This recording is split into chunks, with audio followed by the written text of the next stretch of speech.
Lors d'une patrouille de combat aérien à 6000 mètres d'altitude au-dessus du Pacifique Sud, le sous-lieutenant James Marshall a accompli ce que ses supérieurs jugeaient absolument impossible. À l'aide d'un simple miroir de courtoisie improvisé, il a aperçu un chasseur Zéro japonais sur le point de l'attaquer par l'arrière, a viré en moins de 2 secondes et a abattu l'ennemi qui aurait dû le tuer. Le haut commandement de la marine a balayé sa technique, la jugeant impraticable. Ses propres compagnons d'escadrille se sont moqués de la modification qu'il avait apportée à son Hellcat. Pourtant, ce simple miroir était sur le point de transformer la dynamique du combat aérien dans le Pacifique de 1942 à 1945. Comment un simple morceau de verre a-t-il pu terrifier les pilotes les plus redoutables de la guerre? Et pourquoi une innovation aussi évidente a-t-elle été d'abord ridiculisée avant de révolutionner toute une stratégie de combat? Aujourd'hui, vous allez découvrir comment l'invention la plus sous-estimée de la Seconde Guerre mondiale est née d'un désespoir absolu et a changé à jamais l'équilibre des forces dans le ciel du Pacifique. Janvier 1942. 6 semaines après Pearl Harbor, le théâtre du Pacifique était un véritable cauchemar pour les pilotes alliés. Le Mitsubishi A6M0 dominait les airs avec une supériorité tactique qui semblait invincible. Ce n'était pas seulement un avion supérieur. C'était une machine de guerre conçue spécifiquement pour exploiter la faiblesse la plus mortelle de tout pilote. L'angle mort à 6 heures, juste derrière le cockpit. Les chiffres racontaient une histoire terrifiante. Le Zéro n'était pas seulement rapide. C'était un fantôme acrobatique. Il pouvait effectuer une boucle en 2 fois moins de temps qu'un chasseur américain et grimpait comme une fusée. Les Japonais le savaient et exploitaient l'unique faiblesse universelle de tout pilote, ses 6 heures. L'angle mort absolu. La tactique était implacable. Ils arrivaient par en dessous et par l'arrière. Vous ne voyiez rien. Vous n'entendiez que la mitraille des balles de 7 mm et le crépitement des canons de 20 mm. Le temps que votre cerveau enregistre le bruit, vous dégringoliez déjà. Réactivité, nulle. Les statistiques étaient dévastatrices. Au cours des 6 premiers mois de 1942, le taux de réussite japonais lors des attaques surprises par les 6 heures était d'environ 70%. Cela signifie que sur 10 pilotes alliés surpris par l'arrière, 7 ne survivaient pas ou perdaient à leur appareil. Ce n'était pas un combat, c'était une exécution. Les pilotes américains et de la RAF faisaient face à un terrible dilemme. Leurs avions étaient plus lourds, moins maniables, et surtout, incapables de rivaliser avec l'agilité du Zéro dans les combats tournoyants. Le F-4F Wildcat, par exemple, pesait près de 900 kg de plus que le Zéro et possédait une vitesse de roulis considérablement inférieure. Tenter de virer avec un Zéro était un suicide tactique. Par conséquent, les commandants ont développé une doctrine: éviter le combat tournoyant, utiliser la vitesse en piqué, attaquer en boom and zoom, plonger, tirer et dégager avant que le Zéro ne puisse virer. Cela semblait logique sur le papier.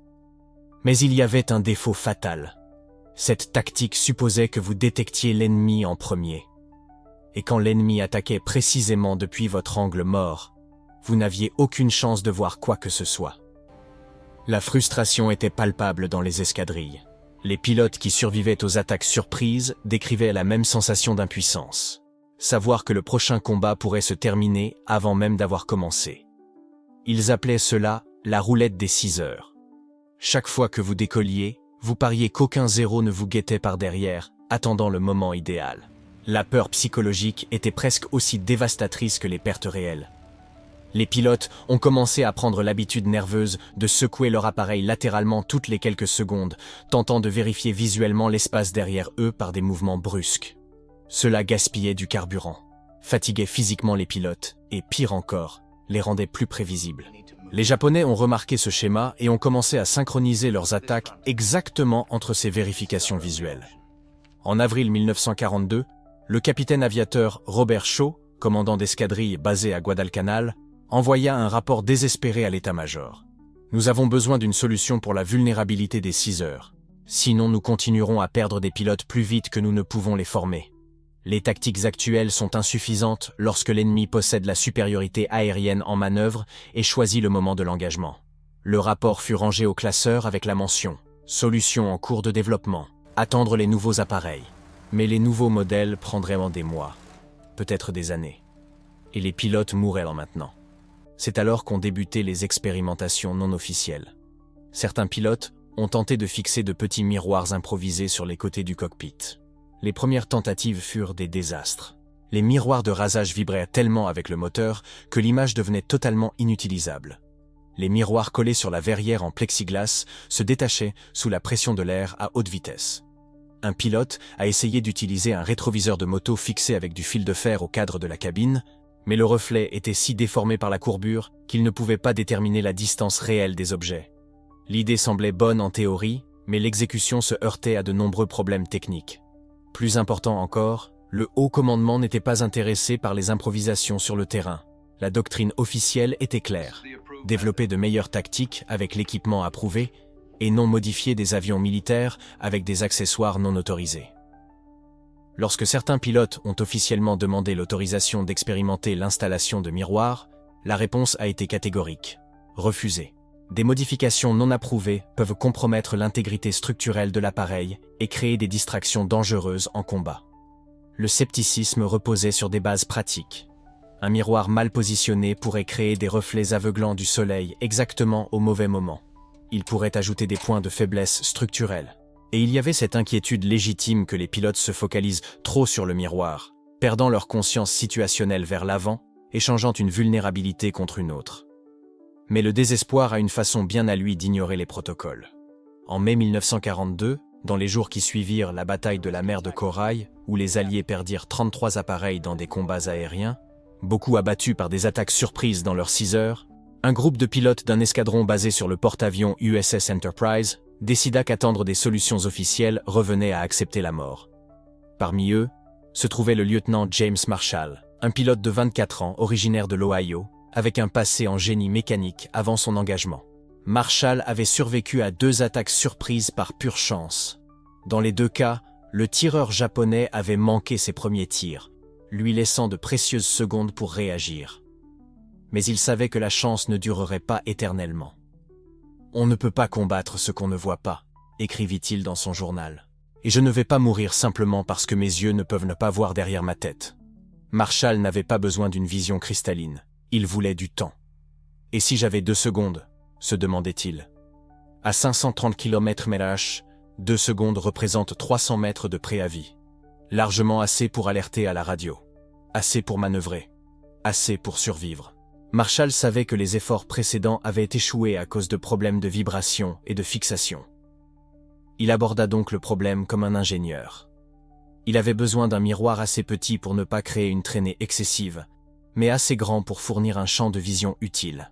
Il lui fallait un système de montage qui absorberait les vibrations, mais serait assez ferme pour rester en place lors des manœuvres à haute vitesse.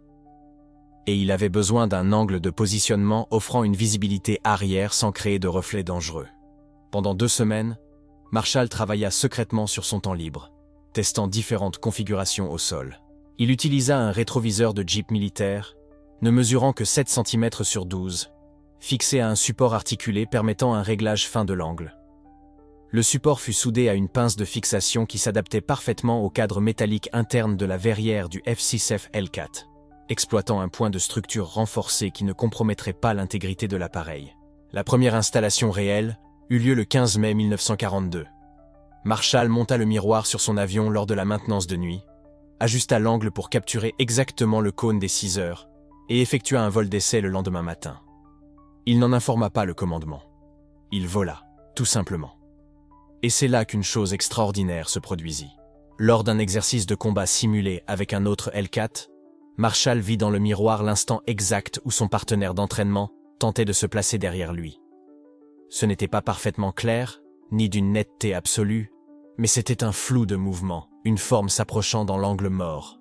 Marshall exécuta un dégagement défensif, fit volte-face et abattit le partenaire simulé avant qu'il ne puisse se positionner.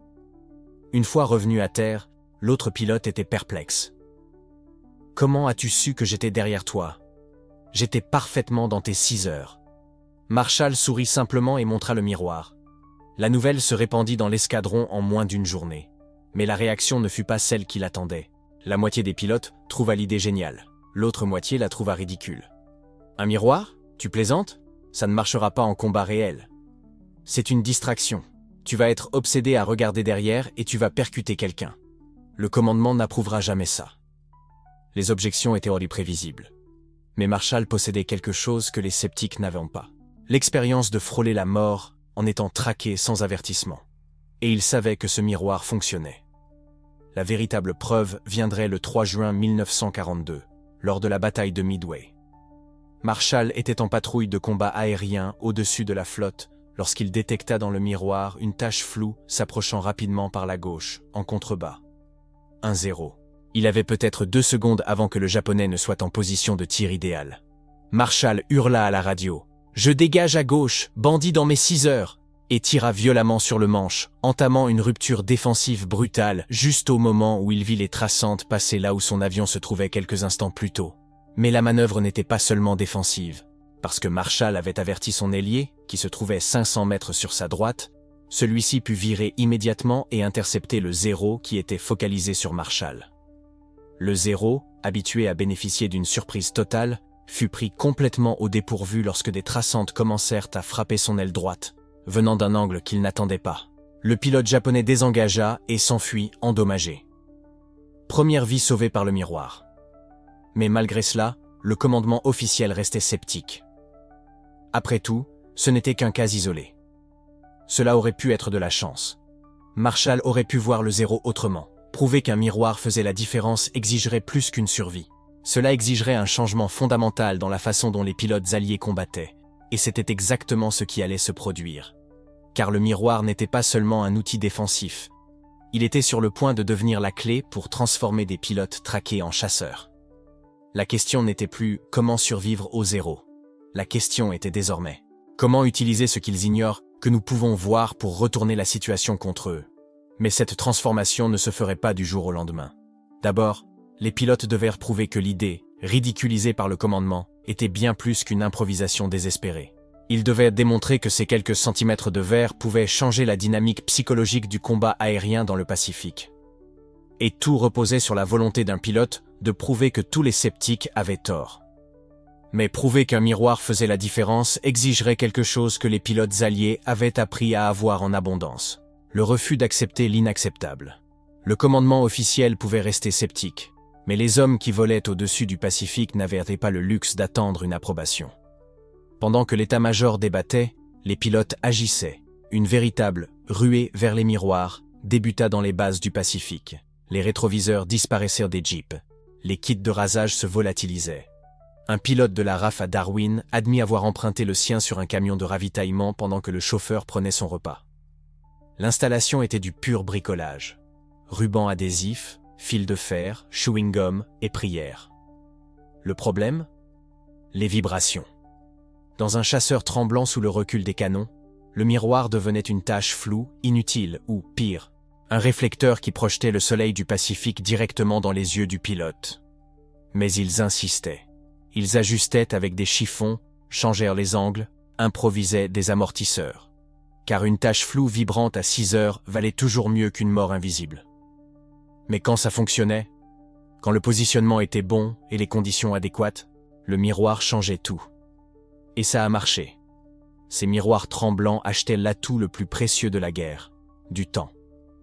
Cette tache floue dans le rétroviseur donnait au pilote la chance d'entamer la danse de la survie avant même que le premier coup de feu ne soit tiré.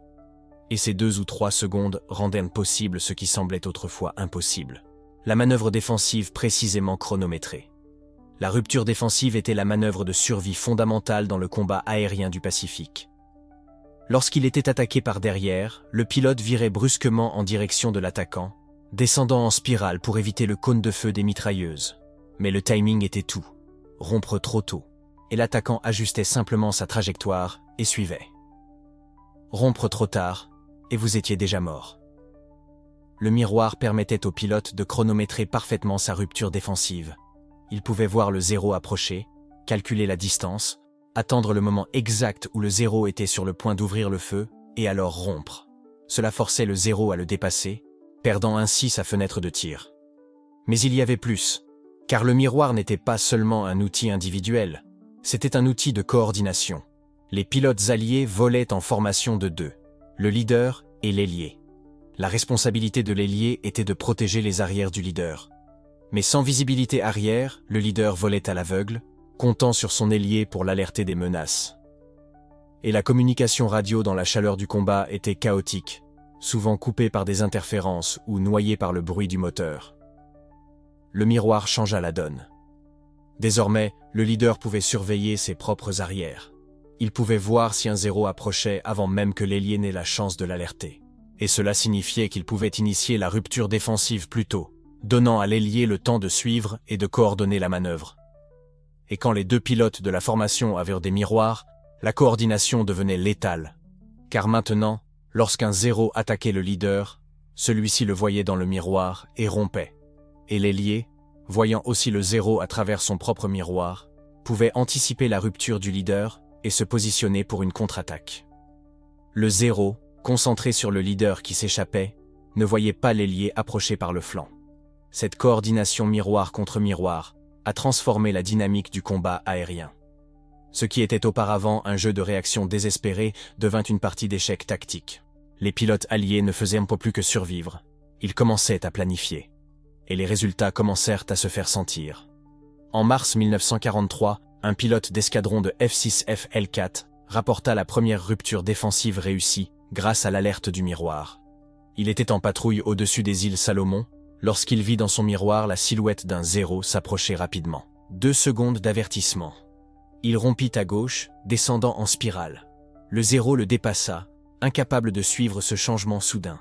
Le pilote se rétablit, accéléra et s'échappa. Première vie sauvée directement attribuée au miroir depuis Marshall. Mais cette fois, ce n'était pas un cas isolé. C'était le début d'une tendance. Les pilotes ayant installé des miroirs rapportèrent des taux de survie plus élevés. Ils rentrèrent de missions qui, sans le miroir, auraient été fatales. Et à leur retour, ils racontaient leurs histoires à leurs camarades d'escadron. Comment le miroir les avait sauvés, comment ils avaient vu l'attaque arriver, comment ils avaient eu le temps de réagir. Et la nouvelle se répandit. Pas par des ordres officiels, mais par le type de communication le plus puissant au sein des unités militaires. Des histoires de survie racontées par des hommes qui auraient dû être morts. Bientôt, ce n'était plus seulement 1 ou 2 pilotes qui installaient des miroirs. C'étaient des escadrons entiers. La modification se répandit comme une traînée de poudre dans les bases avancées à travers le Pacifique. Des pilotes de la RAF, basés en Birmanie, entendirent parler des miroirs des pilotes américains à Guadalcanal. Des pilotes de Mustang P-51 dans des bases chinoises improvisèrent leurs propres installations après avoir entendu les récits des pilotes de Hellcat de la flotte du Pacifique. Et ce n'étaient pas seulement les chasseurs les plus récents. Même les Spitfire et Seafire de la RAF, appareils initialement conçus pour le théâtre européen, commencèrent à recevoir des miroirs lorsqu'ils furent redéployés pour les opérations dans le Pacifique. Les équipes de maintenance développèrent des méthodes d'installation standardisées, partageant les techniques entre les bases. Un pilote de Spitfire a décrit comment son unité a officialisé la modification.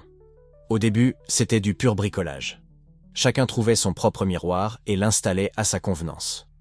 Mais après que 5 ou 6 d'entre nous soyons revenus vivants de situations où nous aurions dû mourir, le commandant d'escadron a cessé de fermer les yeux.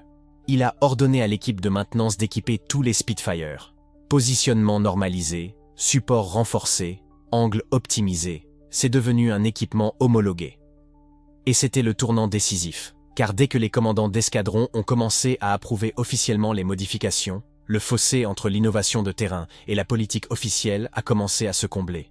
En mai 1943, moins d'1 an après les premières installations expérimentales de miroirs, le commandement aérien du Pacifique a édité une directive technique. Ce n'était pas un ordre impératif, mais c'était une reconnaissance officielle.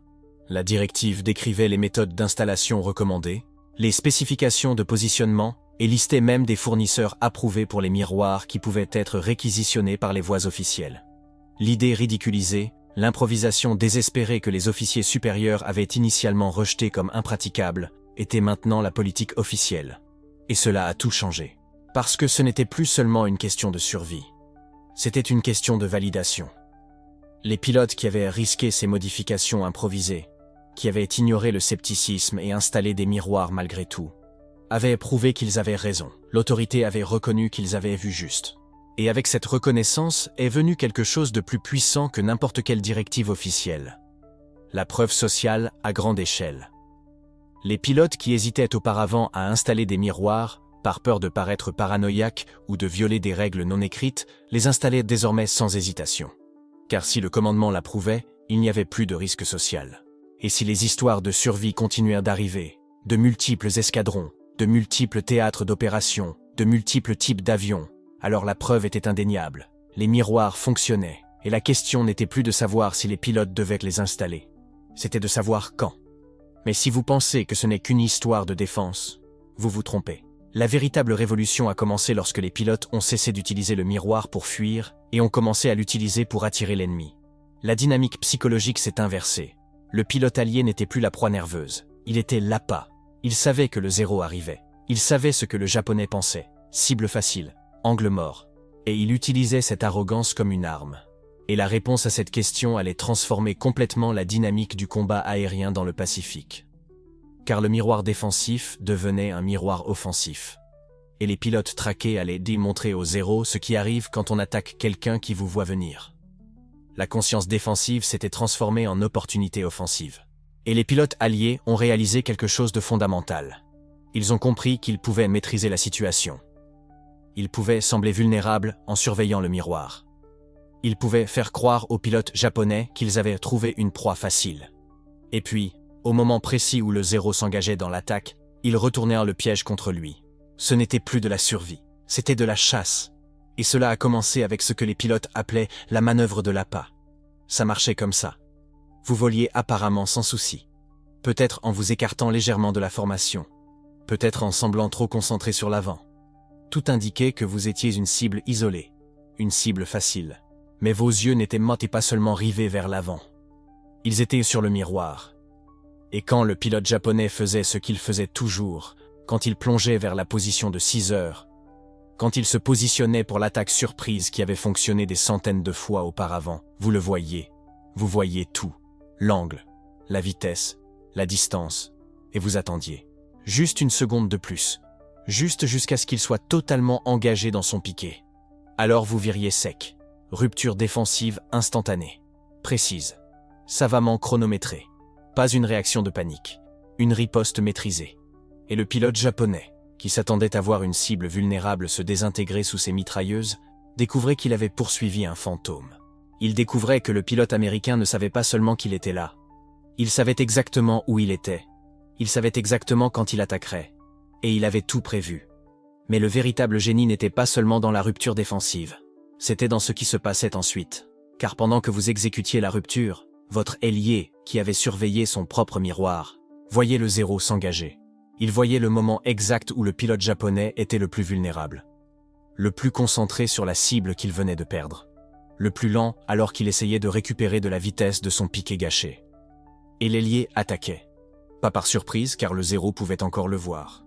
Mais avec l'avantage de la position. Avec l'avantage de l'élan. Avec l'avantage psychologique de savoir que le pilote japonais venait de réaliser qu'il était tombé dans un piège. Des configurations coordonnées entre ailiers. Utilisant l'avertissement du miroir pour chronométrer des ruptures défensives qui se transformaient en opportunités de contre-attaque. Transformant l'avantage tactique japonais en vulnérabilité japonaise. Et ça marchait. Ça marchait encore et encore. Parce que les pilotes japonais ne savaient pas. Ils ne savaient pas que les miroirs étaient là. Ils ne savaient pas que chaque attaque surprise qu'ils tentaient était observée. Qu'elle était chronométrée. Qu'elle était transformée en piège. Ils ont créé le renversement boom and zoom. Quand le zéro piquait, l'Américain ne virait pas. Il piquait avec lui. Le moteur américain, plus lourd et plus puissant, gagnait une vitesse folle dans la descente, laissant le léger zéro derrière lui. Ensuite, le pilote allié utilisait cette énergie cinétique pour tirer une violente montée verticale. Le zéro, sans la même inertie, restait coincé en bas, lent et vulnérable. Soudain, la proie se retrouvait au-dessus, armée et prête à piquer.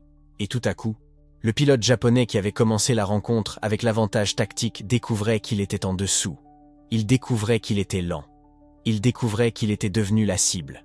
Car le pilote américain, désormais au-dessus de lui, avait la vitesse. Il avait l'altitude. Il avait la position. Et surtout, il avait l'avantage psychologique de savoir que le pilote japonais venait de réaliser que les règles avaient changé. Le renversement boom and zoom a transformé les attaques en piquées japonaises en pièges. Et tout a commencé avec ce miroir à $3 qui donnait au pilote américain 2 ou 3 secondes d'avertissement. 2 ou 3 secondes qui faisaient toute la différence entre être la proie et être le chasseur. Mais il se passait autre chose, quelque chose au-delà de la tactique, quelque chose de psychologique.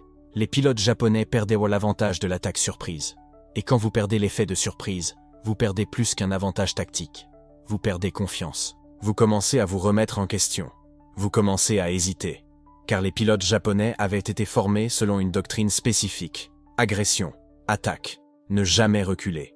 Et cette doctrine fonctionnait quand ils avaient l'avantage tactique. Quand ils pouvaient être attaqués par surprise. Quand les pilotes alliés ne savaient pas qu'ils étaient là avant qu'il ne soit trop tard.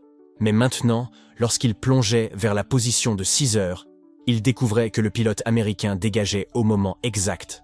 Ils découvraient qu'un ailier attendait. Ils découvraient qu'ils avaient été attirés dans un piège. Et ils commençaient à se demander, comment savent-ils? Comment voient-ils si parfaitement? Qu'est-ce qui a changé? Certains pilotes japonais finirent par découvrir les miroirs. Des rapports opérationnels mentionnaient des reflets dans les cockpits américains. Mais il était déjà trop tard. L'avantage tactique s'était dissipé. La confiance s'était ébranlée. Et la dynamique du combat aérien dans le Pacifique avait fondamentalement changé. Les pilotes alliés s'étaient transformés. De proie, ils étaient devenus chasseurs. Et ce n'était pas parce qu'ils avaient reçu de meilleurs avions, bien que cela ait aidé. Ce n'était pas parce qu'ils avaient reçu un meilleur entraînement, bien que cela ait aussi aidé. C'était parce qu'ils refusaient d'accepter que le fait d'être des cibles faciles soit inévitable. Il y a eu des pilotes spécifiques qui ont maîtrisé les tactiques du miroir si complètement qu'ils sont devenus des légendes dans leurs escadrons. Des pilotes qui utilisaient le miroir non seulement pour survivre, mais pour chasser activement les héros. Il y avait un pilote de F-6F L4 qui avait raffiné la manœuvre de l'heure. Il volait volontairement près des nuages. Il semblait vulnérable, isolé. Et quand le zéro attaquait, visible dans le miroir, il piquait vers le nuage à la dernière seconde. Le pilote japonais, engagé dans l'attaque, soit le suivait à l'aveugle dans le nuage, où le pilote américain avait déjà tout prévu, soit se dégageait, s'exposant à l'ailier. C'étaient des échecs en 3 dimensions. Et le miroir était la pièce qui rendait tout cela possible. Un autre pilote, volant sur un P-51 Mustang, utilisait le miroir pour chronométrer des ruptures verticales. Quand il voyait le zéro piquer dans le miroir, il attendait le dernier moment puis tirait verticalement vers le haut. Le zéro, plus maniable mais plus lent, essayait de suivre. Mais le Mustang avait la puissance. Il avait la vitesse ascensionnelle par brèves explosions. Et quand le zéro arrivait au sommet de la montée, il avait perdu sa vitesse. Il avait perdu son énergie. Il était devenu une cible statique. Et le pilote du Mustang, qui avait basculé au sommet, était maintenant au-dessus de lui. Il avait la vitesse. Il avait la position. Et il avait le miroir qui lui montrait exactement où se trouvait le zéro pendant qu'il préparait son attaque. Ce n'était pas seulement des histoires de survie. C'étaient des histoires de domination tactique. De pilotes qui avaient pris un outil simple et l'avaient transformé en un avantage révolutionnaire. Et l'innovation s'est répandue. Elle s'est propagée à travers les escadrons du théâtre du Pacifique comme une traînée de poudre. Pas par des ordres officiels, pas par des manuels d'entraînement, par le bouche à oreille entre pilotes, par des mécaniciens installant des miroirs sur plus d'avions, par la reconnaissance sur le terrain que cela fonctionnait. Au milieu de la guerre, en 1943 et 1944, les modifications de miroirs étaient devenues pratiquement la norme sur les chasseurs alliés dans le Pacifique. Les P-51 Mustang en avaient. Les F-6F Hellcat en avaient. Les Spitfire et Seafire de la RAF dans le théâtre du Pacifique en avaient. Pas parce que le commandement l'avait ordonné, parce que les pilotes avaient prouvé que cela sauvait des vies. Et plus que cela changeait la donne. Et c'est là le fascinant. Les miroirs n'ont pas rendu les avions américains plus rapides. Ils ne les ont pas rendus plus maniables. Ils n'ont rien changé aux spécifications techniques. Mais ils ont changé la dynamique psychologique. Ils ont changé la dynamique tactique. Ils ont fondamentalement changé le fonctionnement du combat aérien dans le Pacifique. Car les pilotes japonais, qui avaient dominé grâce à leur supériorité en manœuvrabilité et leur tactique d'attaque surprise, ont découvert que la surprise s'était évaporée. Ils ont découvert que chaque attaque dans les 6 heures était potentiellement un piège. Ils ont découvert qu'ils devaient changer leur façon de combattre. Et quand vous forcez l'ennemi à changer sa façon de se battre, vous avez gagné plus qu'une bataille. Vous avez changé la guerre. Les miroirs ont contribué à neutraliser la supériorité du zéro japonais. Pas à eux seuls. Les avions américains se sont améliorés. Les tactiques ont évolué. L'entraînement des pilotes s'est intensifié. Mais les miroirs ont joué un rôle crucial dans cette évolution. Car ils ont donné aux pilotes alliés quelque chose qu'ils n'avaient pas auparavant. La conscience de la situation, du temps, et la capacité de transformer la défense en attaque. Et tout a commencé parce que certains pilotes ont refusé d'accepter que le fait d'être une cible soit inévitable. Ils ont refusé d'attendre que le commandement résolve le problème. Ils ont récupéré des rétroviseurs de Jeep. Ils ont pris des miroirs de barbier. Ils ont saisi toute surface réfléchissante qu'ils pouvaient retrouver. Et ils ont improvisé une solution. Une solution que le commandement a initialement rejetée. Que d'autres pilotes ont d'abord ridiculisée. Qui semblait absurdement trop simple pour faire la différence. Mais elle a fait la différence. Elle a fait toute la différence. Alors comment un simple miroir a-t-il pu terroriser les pilotes d'élite japonais? Ce n'était pas le miroir en lui-même. C'était la révolution tactique qui l'a rendu possible. C'était le changement psychologique qu'il a créé. C'était la transformation de pilotes traqués en chasseurs. C'était la preuve que parfois, les meilleures solutions viennent de ceux qui sont au combat. De ceux qui refusent d'accepter que la défaite soit inévitable. De ceux qui regardent un problème que tout le monde dit impossible à résoudre et demandent « et si ?» Et si nous pouvions voir derrière nous? Et si nous pouvions avoir juste 2 ou 3 secondes d'avertissement? Et si nous pouvions transformer leur avantage en leur vulnérabilité? Les miroirs ont répondu à ces questions. Et ce faisant, ils ont changé la guerre aérienne dans le Pacifique. C'est l'héritage de l'innovation des pilotes sous pression. L'héritage du refus d'accepter les limites. L'héritage de voir des possibilités, là où d'autres ne voient que des problèmes. Et c'est un rappel que dans la guerre, comme dans la vie, ce n'est pas toujours l'arme la plus sophistiquée qui fait la différence. Parfois, c'est l'idée la plus simple, la plus sous-estimée, celle dont tout le monde disait qu'elle ne fonctionnerait jamais, jusqu'à ce que quelqu'un prouve qu'elle fonctionne. Et alors tout change. Si vous avez aimé cette histoire d'innovation tactique non conventionnelle de la Seconde Guerre mondiale, laissez un like. Abonnez-vous à la chaîne pour plus d'histoires d'idées rejetées qui ont changé la guerre. Et dites-nous en commentaire, quelles autres innovations sous-estimées connaissez-vous qui ont transformé des batailles? Car il existe d'autres histoires comme celle-ci, bien d'autres. Des histoires d'ingéniosité face au danger, de solutions bricolées devenues révolutions tactiques, de gens qui ont refusé le fatalisme. Et toutes commencent par une simple question. Et si?